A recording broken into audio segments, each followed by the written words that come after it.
What's up, y'all? Alright, so today I'm changing my firing pin for my Taurus Spectrum 380. Last time I was at the range, I had problems with this and it wasn't striking the bullets. So I ordered a new firing pin for it, and also I'm putting a custom grip on here for the back to grip it easier. So I'm about to pull this firing pin out and take care of that first.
This is the most tedious fucking gun to field strip.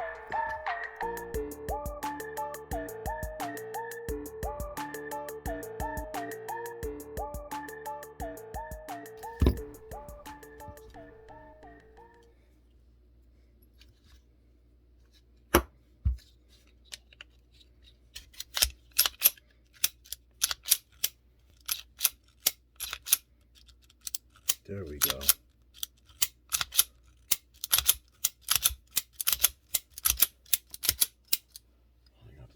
Fix. I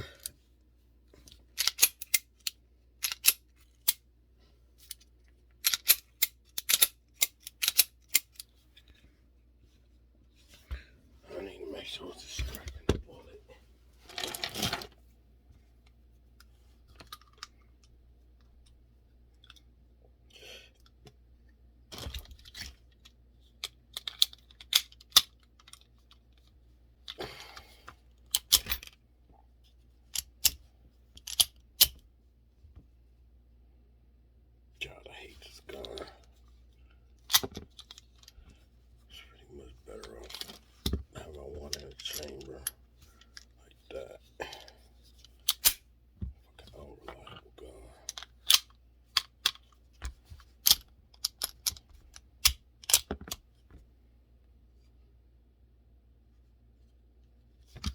double feed.